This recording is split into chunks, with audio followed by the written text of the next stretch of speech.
मेरे प्यारे किसान भाइयों, आप सबको पम्मी का प्यार भरा नमस्कार। आज का विषय रहेगा भारत में किसान आज के समय में कैसे आगे बढ़ें। भारत की लगभग आधी से ज़्यादा आबादी कृषि पर निर्भर है, लेकिन बदलते समय और बदलती चुनौतियों के बीच आज यह सबसे बड़ा प्रश्न है कि किसान आगे कैसे बढ़े। सबसे पहले हमें यह समझना होगा कि आज का किसान सिर्फ मेहनतकश नहीं बल्कि एक स्मार्ट किसान होना चाहिए। पहले खेती का मतलब सिर्फ हल बैल और पारंपरिक तरीके हुआ करते थे, लेकिन आज विज्ञान और तकनीक की मदद से किसान अपनी पैदावार 2 गुनी 3 गुनी कर सकते हैं।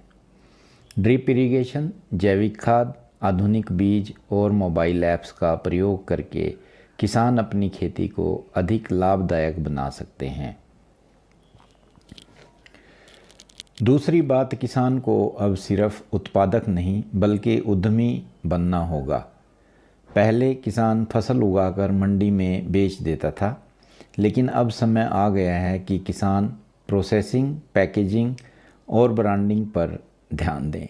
उदाहरण के तौर पर दूध बेचने से ज़्यादा लाभ तब होता है जब किसान उससे घी, पनीर या दही बनाकर सीधे ग्राहक तक पहुंचाए।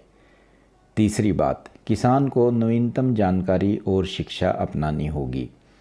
सरकार की योजनाएं, कृषि विश्वविद्यालयों की ट्रेनिंग और इंटरनेट पर उपलब्ध ज्ञान का उपयोग करके किसान अपने निर्णय और भी समझदारी से ले सकते हैं। चौथी और सबसे महत्वपूर्ण बात, किसान को संगठित होना होगा। अकेला किसान कमज़ोर होता है, लेकिन जब किसान समूह, सहकारी समिति या एफपीओ के रूप में जुड़ते हैं तो उन्हें न केवल बेहतर दाम मिलता है बल्कि बाज़ार तक सीधी पहुंच भी मिलती है। साथियों, किसान तभी आगे बढ़ सकता है जब वह नई तकनीक, नई सोच और नई दिशा को अपनाए।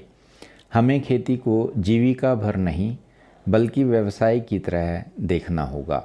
अंत में मैं यही कहना चाहूँगा कि किसान अगर बदलेगा तो गांव बदलेगा, गांव बदलेगा तो देश बदलेगा। इसलिए समय की मांग है कि हमारे किसान अपनी मेहनत के साथ साथ समझदारी, विज्ञान और संगठन को भी अपनाएं और अपने भविष्य को सुनहरा बनाएं। अगर आप खेती से संबंधित किसी और विषय पर जानकारी चाहते हैं तो कमेंट बॉक्स में लिखें। वीडियो लाइक और सब्सक्राइब कर लेना।